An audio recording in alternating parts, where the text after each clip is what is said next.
नमस्कार बच्चों, स्वागत है आपका हमारे चैनल एनवी क्लासेस में। तो वीडियो शुरू करने से पहले दिए गए सब्सक्राइब बटन पर क्लिक करें और बेल आइकन जरूर प्रेस करें।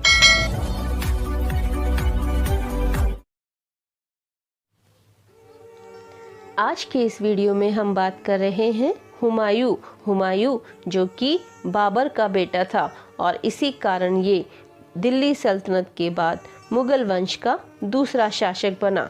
हुमायूं, जिसका पूरा नाम था मिर्ज़ा नासरुद्दीन बेग मोहम्मद खान हुमायूं, ये अपने पिता का प्रिय पुत्र था और सबसे बड़ा बेटा भी था और इस नाते इसे अपने पिता का उत्तराधिकार के रूप में शासन प्राप्त हुआ, वरना ये अपने पिता की जितनी उपलब्धियां नहीं रखता था, लेकिन ये अपने पिता का आज्ञाकारी बेटा जरूर था।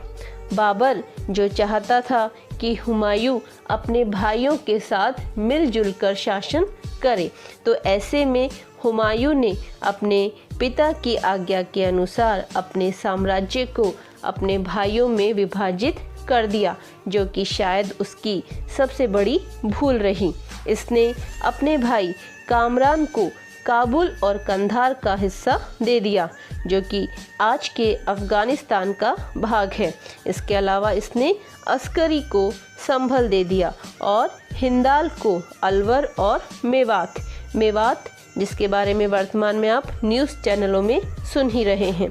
इसके अलावा अपने चचेरे भाई सुलेमान को इसने बदखवा प्रदेश दे दिया। बच्चों, आपकी आरबीएससी की बुक में बदखवा दे रखा है, लेकिन वास्तविक रूप से इसका नाम बदखशा भी कहा जाता है। तो इस तरह से जो ये बदखशा प्रदेश था, ये भी अफ़गानिस्तान का ही भाग था। तो इस तरह से इसने अपने पिता के साम्राज्य का विभाजन कर दिया और इसने सोचा कि अब शायद ये आसानी से और अच्छी तरह से अपने शासन को संभाल सकता है। इसने जो सोचा, क्या आगे भी वैसा ही रहेगा? तो ये भी हम यहाँ जान लेंगे। इसने सबसे पहले दीन पन्हा नामक शहर की स्थापना की। दीन पन्हा जो कि आज के समय दिल्ली के पास ही स्थित है और पुराने किले के रूप में जाना जाता है। फिर बच्चों, इससे क्या आसानी से शासन करने का अवसर मिला? नहीं, सत्ता इसे जरूर आसानी से मिल गई, लेकिन उस सत्ता में बने रहना आसान नहीं था। तो इसे जो सबसे अधिक संघर्ष करना पड़ा, वो करना पड़ा अफ़गान शासक शेर शाह सूरी से। शेर शाह सूरी जो वंशानुगत रूप से किसी रियासत का राजकुमार नहीं था, बल्कि अपने बाहुबल के आधार पर वो इस बड़े पद पर पहुंचा था। तो हुमायूं को जो सबसे कठिन संघर्ष करने पड़े, वो शेर शाह सूरी के साथ ही करने पड़े, जिसमें इसका जो प्रमुख युद्ध था वो था बक्सर के निकट चौसा नामक स्थान पर। ये बक्सर वर्तमान में बिहार में स्थित है। बिहार जहां अभी विधानसभा चुनाव होने वाले हैं और कहीं कहीं कुछ स्तर पर शुरू भी हो चुके हैं। तो इसका जो पहला युद्ध था मुख्य रूप से वो हुआ था चौसा नामक स्थान पे और ये युद्ध हुआ 1539 में, जिसमें शेर शाह सूरी ने हुमायूं को बुरी तरह परास्त कर दिया और हुमायूं को अपनी जान बचाने के लिए युद्ध क्षेत्र से भागना पड़ा। इसके बाद इसका जो अगला मुख्य युद्ध हुआ वो हुआ बेलग्राम का युद्ध, जो कि कन्नौज में स्थित है और कन्नौज वर्तमान उत्तर प्रदेश में। ये युद्ध 1540 में हुआ और इस युद्ध में भी हुमायूं को युद्ध क्षेत्र से भागने के लिए विवश होना पड़ा और इस बार उसे ऐसा भागना पड़ा कि उसे दिल्ली को छोड़ना ही पड़ गया और उसे निर्वासित जीवन बिताना पड़ा। तो इस तरह से हुमायूं को युद्ध में परास्त करके कुछ समय के लिए भारत में, विशेष रूप से उत्तर भारत में मुगल वंश का अंत हो गया और एक नए वंश की नींव रखी गई, जिसे रखने वाला था शेर शाह सूरी और वंश का नाम था सूरवंश। तो इस तरह से हुमायूं का समय कुछ समय के लिए दिल्ली से हट जाता है और उसे निर्वासित जीवन जीने का संघर्ष करना पड़ा। इस निर्वासित जीवन जीते हुए ही हुमायूं ने भटकल के पास शेख अली अख्तर की बेटी हमीदा से विवाह किया और आगे चलकर इन्हीं हमीदा से इन्हें पुत्र रत्न की प्राप्ति हुई और उस पुत्र का नाम था अकबर। और अकबर का जन्म हिंदू राजा जो कि अमरकोट में निवास करते थे वहाँ पर हुआ था, क्योंकि उन्होंने हुमायूं को उसके दुख भरे दिनों में शरण दी थी और वहाँ से फिर हुमायूं ने अपना साम्राज्य वापस पाने का संघर्ष किया। तो इस संघर्ष में बिना सेना के क्या कोई अपने साम्राज्य को वापस प्राप्त कर सकता है? नहीं ना। तो ऐसे में इसने क्या किया? इसने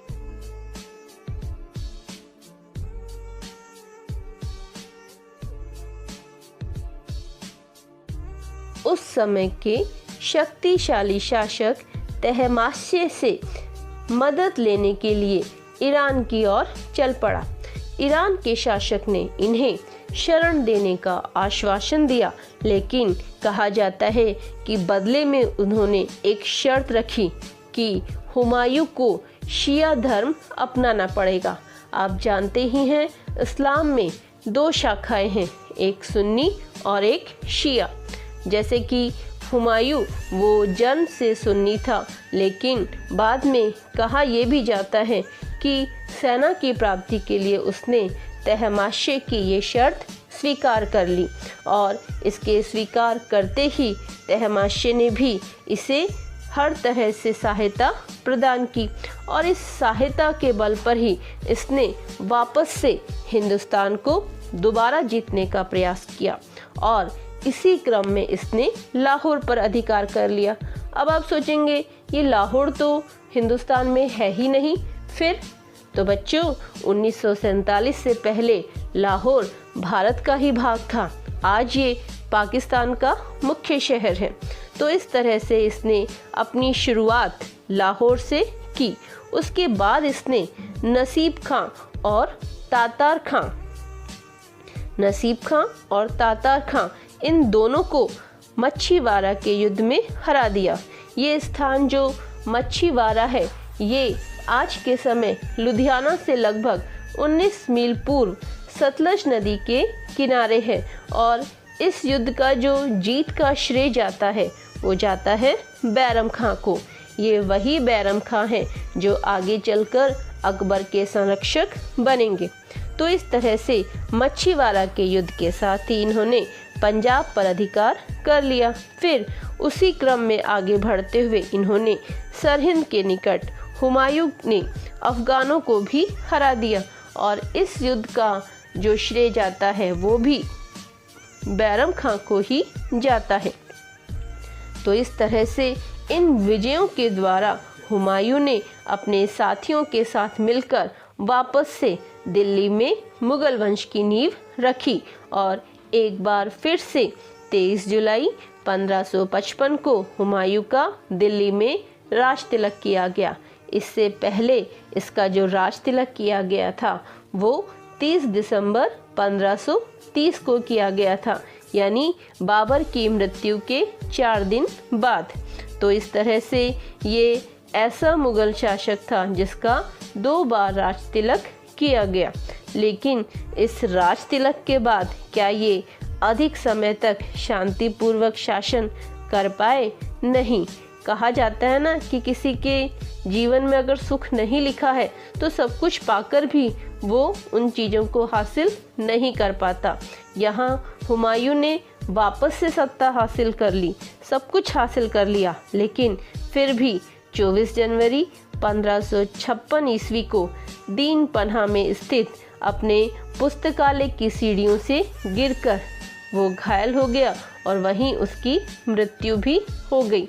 तो इस तरह से ये ऐसा मुगल शासक था जो जीवन भर भागता ही रहा और गिरते पड़ते ही इसने अपना जीवन बिताया और इसी तरह इसकी मृत्यु भी हो गई।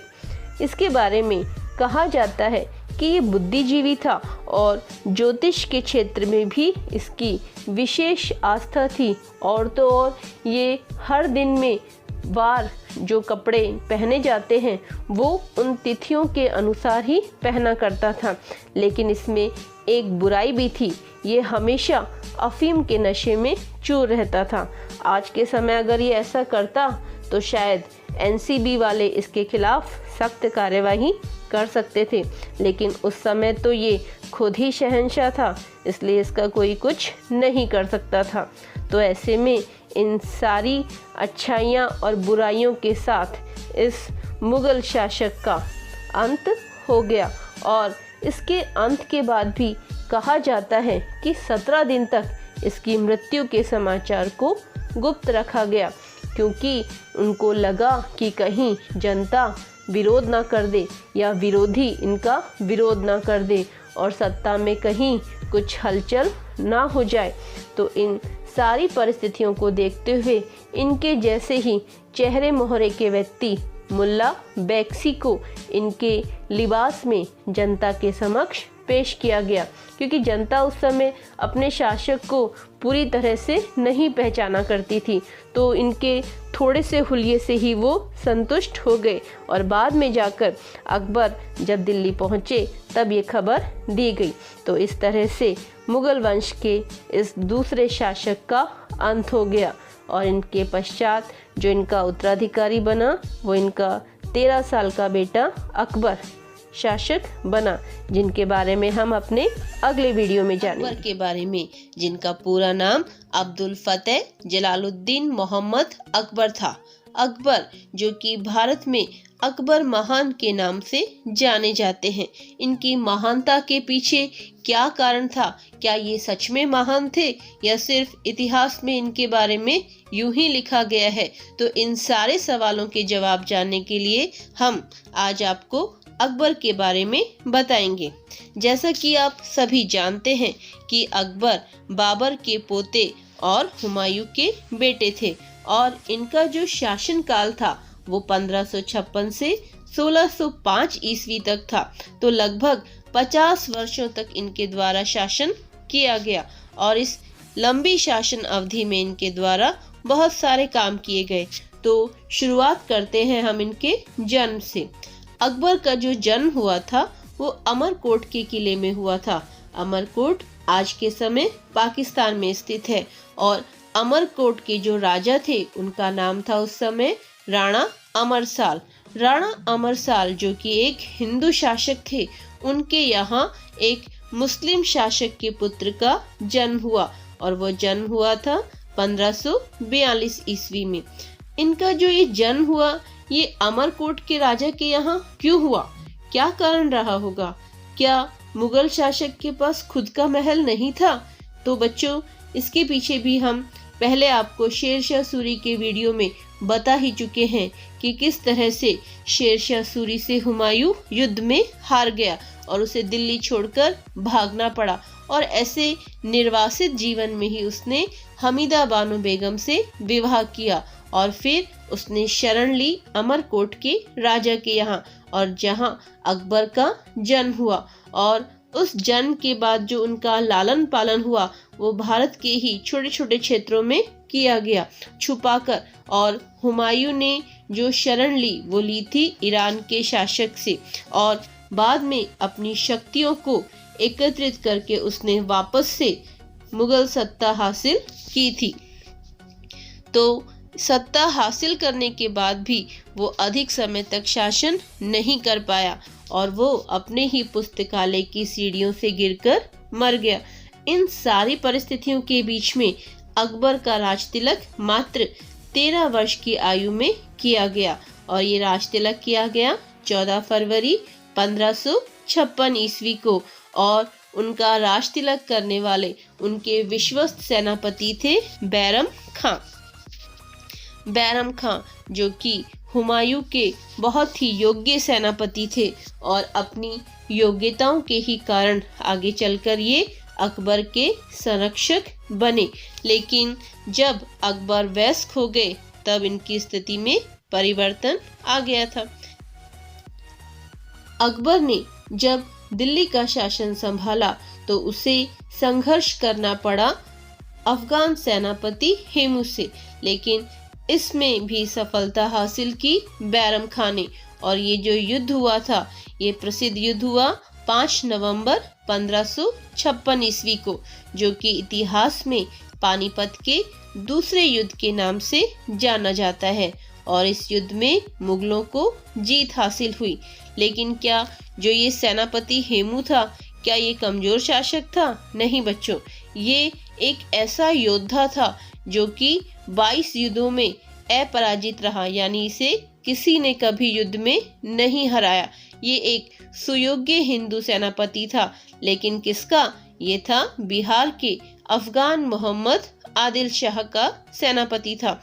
लेकिन इसके साथ ही इसने अपने युद्धों के द्वारा इतनी प्रसिद्धि हासिल कर ली थी कि इसके शासक के बारे में लोग नहीं जानते थे, बल्कि इसे ही हिंदू राजा के रूप में जाना जाता था। और तो और इसने विक्रमजीत की उपाधि भी धारण की थी।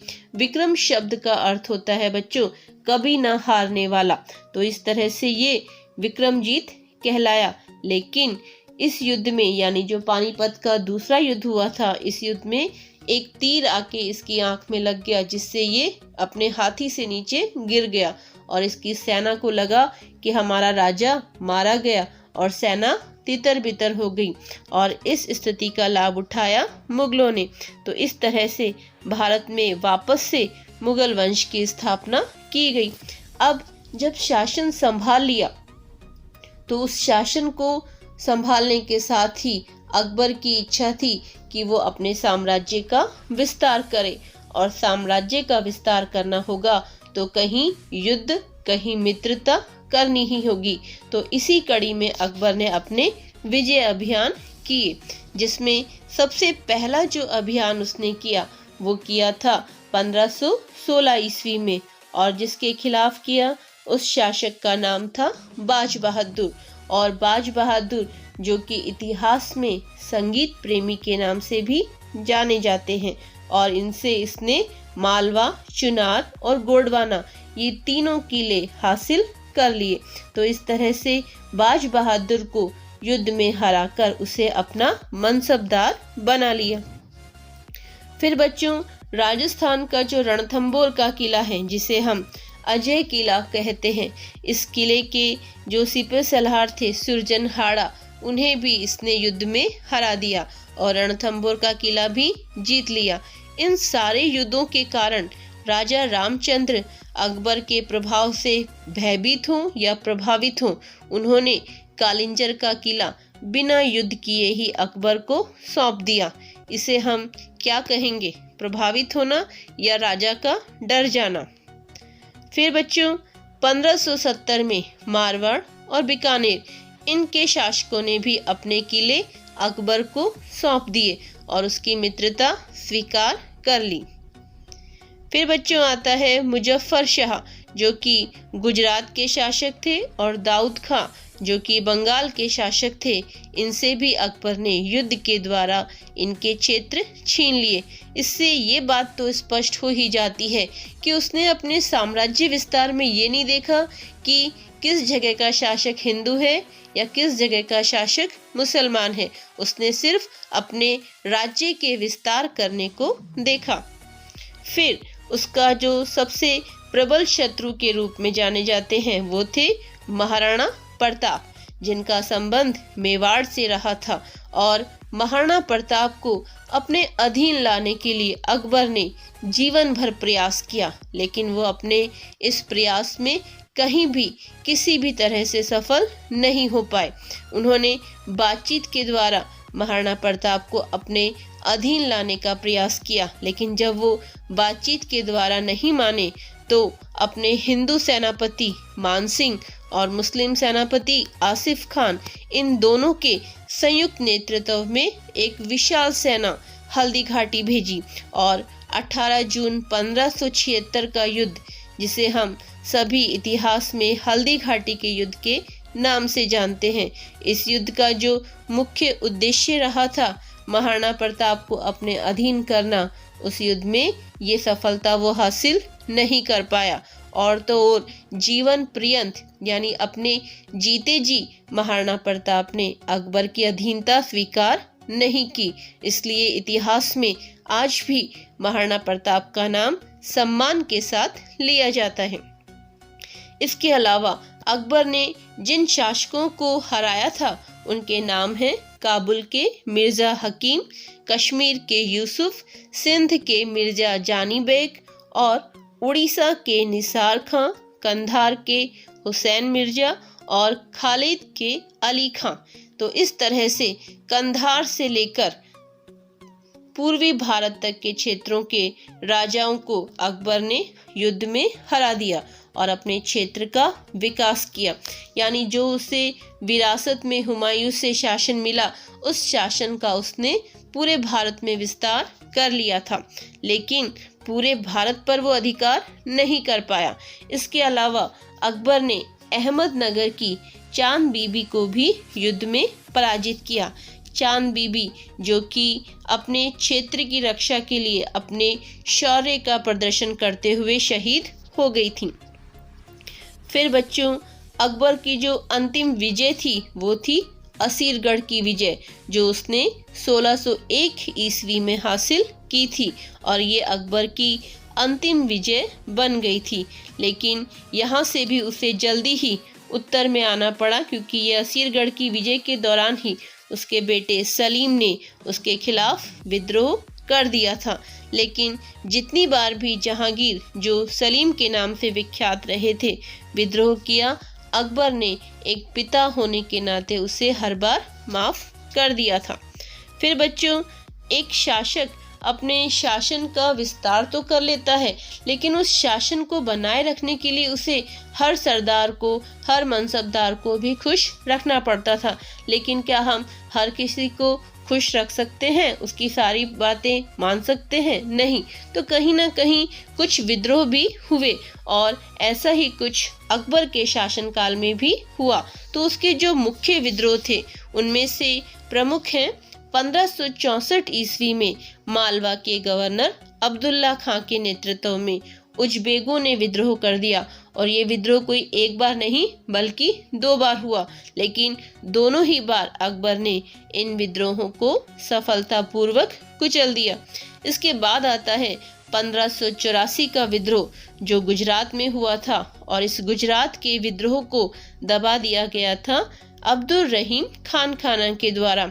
और इस युद्ध में जो उन्होंने पराक्रम दिखाया था, उसके कारण ही उन्हें खान खाना की उपाधि दी गई थी। बच्चों, ये अब्दुल रहीम खान खाना बैरम खां के पुत्र थे। बैरम खां, जिन्हें आगे चलकर वयस्क होने पर अकबर ने मरवा दिया था, लेकिन उनके पुत्र का अपने ही दत्तक पुत्र की तरह पालन पोषण किया था। उसके बाद आता है यूसुफ जई का विद्रोह।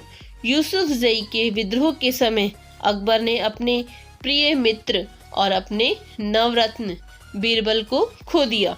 इस विद्रोह में बीरबल की मृत्यु हो गई और इसकी सबसे बड़ी क्षति बस यही मानी जाती है। लेकिन अकबर ने इस विद्रोह का भी दमन कर दिया। ये तो हम जान ही चुके हैं कि अकबर ने काफी लंबे समय तक शासन किया। ऐसे में उसे कई क्षेत्रों में कार्य करने का अवसर भी अच्छे से मिला था। तो इसी क्षेत्र में आगे चल के अकबर की धार्मिक नीति के बारे में जानेंगे। ये हम सभी जानते हैं कि कम उम्र में ही अकबर शासक बन गए, तो ऐसे में पढ़ाई लिखाई का अकबर से नाता कम ही रहा, क्योंकि उनके बचपन में उनके पिता हुमायूं उनकी पढ़ाई लिखाई, उनकी अन्य कलाओं को विकास करने में ज़्यादा भूमिका नहीं निभा पाए, लेकिन वो उन्हें एक अच्छा योद्धा जरूर बना सके। तो ऐसे में अकबर अनपढ़ जरूर थे, लेकिन ज्ञान विज्ञान हर तरह की चर्चा करने में वो हमेशा आगे रहते थे और ज्ञान हासिल करने में भी वो हमेशा आगे रहे। तो इसी क्षेत्र में उन्होंने जो उस समय के मुख्य धर्म थे उन सब के बारे में जानने का प्रयास किया। तो इसी प्रयासों में उन्होंने सबसे पहले गोवा के जो पुर्तगाली मिशनरीज थे उन्हें बच्चों अपने दरबार में बुलाया और उनके साथ धर्म शास्त्रों की चर्चा भी की और उस चर्चा से जो निष्कर्ष निकलते थे उनके बारे में भी वो लोगों को अवगत कराने का प्रयास करते थे। और शायद इन्हीं सब का प्रभाव रहा होगा कि अकबर ने एक नया विचार दुनिया के सामने रखा, जिसे नाम दिया उन्होंने दीन ए इलाही। इसके बारे में कहा जाता है कि इसका प्रवर्तन अकबर के द्वारा 1581 ईस्वी में किया गया, लेकिन कहीं कहीं ये 1582 भी दे रखा है। लेकिन असली मुद्दे पर हम आते हैं कि ये जो विचार था जिसे उन्होंने नाम दिया दीन ए इलाही, इसे आगे चल के वो धर्म का रूप देना चाहते थे या नहीं, या वो इस्लाम छोड़ के एक नया धर्म जिसे उनका या उन्होंने जिसका परिवर्तन किया, क्या वो चाहते थे कि लोग उसके अनुयायी बने, आगे वो क्या चाहते थे क्या नहीं। लेकिन उनके जो परम मित्र थे बीरबल, वो इस धर्म में सम्मिलित होने वाले प्रथम व्यक्ति बने। इसके अलावा बच्चों, अपने नए विचार के साथ ही उन्होंने उस समय इस्लाम धर्म की एक शाखा थी सूफी, और सूफी मत के जो अनुयायी थे ये चिश्ती संप्रदाय, विशेष रूप से इसे भी अकबर ने संरक्षण प्रदान किया। यानी वो चाहते थे कि हर धर्म अपना विकास कर सके। और तो और अकबर के द्वारा लाहौर और आगरा में ईसाइयों के लिए गिरजाघर भी बनवाए गए। लाहौर जो कि आज के समय पाकिस्तान में है, लेकिन वहाँ के गिरजाघरों की हालत वर्तमान में अच्छी नहीं है। इसके अलावा अकबर ने जैन धर्म के जैन मुनि हरि विजय सूरी को भी जगत गुरु की उपाधि से सम्मानित किया और उन्हें संरक्षण भी प्रदान किया। इससे ये सिद्ध होता है कि सभी धर्मों के प्रति वो समानता की भावना रखते थे। फिर बच्चों, दीन-ए इलाही का एक बार फिर से जिक्र करना चाहूँगी मैं यहाँ कि दीन-ए इलाही में सम्मिलित होने वाले प्रथम व्यक्ति थे बीरबल, लेकिन जो उसके प्रधान पुरोहित थे उनका नाम था अबुल फजल। अबुल फजल ये लेखक भी थे, सेनापति भी थे, और इनका संबंध राजस्थान के नागौर से भी रहा था। यानी आप इन्हें ऑलराउंडर कह सकते हैं, हर क्षेत्र में अग्रणी थे, और इन्होंने दीन-ए इलाही धर्म का पुरोहित बनना स्वीकार किया था। इसके अलावा 1583 में अकबर ने इलाही संवत के नाम से एक नया कैलेंडर भी जारी किया था। जैसे आप हिजरी संवत से हिजरी कैलेंडर के बारे में जानते ही हैं, जो 622 में शुरू किया गया था, वैसा ही कुछ अकबर ने भी शुरू करने का प्रयास किया। अब ये तो रही उसकी धार्मिक नीति, और इसी में हम देखते हैं कि उस समय उत्तर भारत में जो सर्व प्रमुख शक्ति थी वो थे राजपूत। तो इन राजपूतों के प्रति अकबर ने दमन की नीति नहीं अपनाई, बल्कि कोशिश की उन्हें अपना मित्र बनाने की, और इस नीति में वो काफ़ी हद तक सफल भी रहे थे। तो इसमें सबसे पहले अकबर ने प्रयास किया उनसे वैवाहिक संबंध और मित्रता के संबंध बनाने का, और जहां उसका इन चीज़ों से काम नहीं चला, वहां उसने अपनी शक्ति प्रदर्शन के द्वारा राजपूतों को नियंत्रित करने का प्रयास किया। और ये शक्ति प्रदर्शन उसे विशेष रूप से करना पड़ा था महाराणा प्रताप के खिलाफ। इसी में हम आगे देखते हैं कि अकबर के साथ जिस राजपूत शासक ने सबसे पहले संधि की थी वो थे राजा भारमल, जो कि कछवाहा वंश से थे, और ये वंश वर्तमान में जयपुर से संबंधित है। और इसी वंश के भगवान दास और राजा मानसिंह को अकबर ने अपने दरबार में उच्च पदों पर नियुक्त किया, और ये उसके विश्वस्त दरबारी के रूप में जाने भी गए। इसके अलावा राजस्थान के दक्षिणी भाग के जो हिस्से थे, डूंगरपुर, बांसवाड़ा और प्रतापगढ़, यहाँ के राजवंशों ने भी मुगल अधीनता स्वीकार तो कर ली, लेकिन वो अकबर के दरबार से दूरी बनाकर ही रहे। इसी में आगे हम देखते हैं कि अकबर ने अपनी हिंदू प्रजा को खुश रखने के लिए जजिया कर समाप्त कर दिया था। बच्चों, ये जो कर समाप्त किया गया ये भी काफ़ी बाद में किया गया, 1564 में, लेकिन इस कर को समाप्त करना उस समय की परिस्थितियों के अनुसार एक बड़ी बात थी। ये कर सिर्फ हिंदू प्रजा से ही लिया जाता था कि या तो वो इस्लाम स्वीकार करें, और अगर इस्लाम स्वीकार नहीं करते हैं और वो हिंदू ही बने रहते हैं तो उन्हें ये टैक्स या कर देना होगा। लेकिन अकबर ने इस कर को समाप्त कर दिया, पर अकबर के बाद के जो शासक थे उन्होंने इस प्रथा को जारी नहीं रखा और उन्होंने जजिया कर वापस से लगा दिया था। फिर हम जानेंगे अकबर के समय जो स्थापत्य कला के क्षेत्र में कार्य हुए वो भी बहुत ही महत्वपूर्ण रहे, और इसमें सबसे प्रसिद्ध है फतेहपुर सीकरी, जो कि आगरा के नज़दीक ही बसाया गया। अकबर ने बच्चों फतेहपुर सीकरी को अपनी नई राजधानी बनाया। जो पहले कभी आगरा थी उसे वो फतेहपुर सीकरी ले गया, और ये 1569 से 1584 ईस्वी तक उसकी राजधानी के रूप में जानी गई, और बाद में वापस वो आगरा में ही आ गए। इसके अलावा उस समय जब कोई राजा कोई विजय अभियान करता था तो उस विजय अभियान की जीत की खुशी में वो किसी न किसी स्मारक का निर्माण करवाता था। तो ऐसा ही कुछ अकबर ने भी गुजरात विजय के बाद करवाया। उसने फतेहपुर सीकरी में बुलंद दरवाजे का निर्माण करवाया, जो कि आज भारत का सबसे बड़े दरवाजे के रूप में जाना जाता है।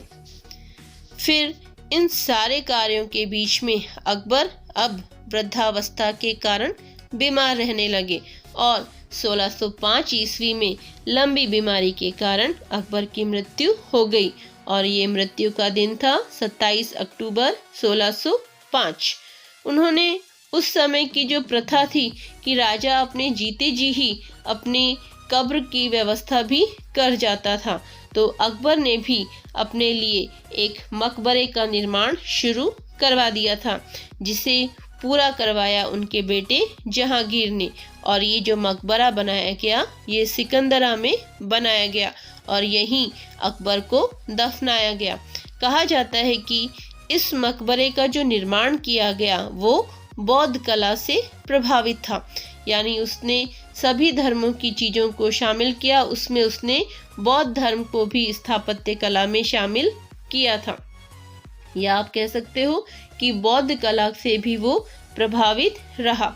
तो इस तरह से हमने देखा कि एक 13 साल का बच्चा मुगल सल्तनत को संभालता है, मुगल शासन का विकास करता है और अपनी नीतियों के द्वारा अपने साम्राज्य का विस्तार करता है, अपने प्रबल शत्रुओं को भी अपना मित्र बना लेता है, और इन सारी परिस्थितियों में वो अपने विचार भी जनता के समक्ष रखता है, जिसके तहत हमने जाना दीन ए इलाही धर्म के बारे में।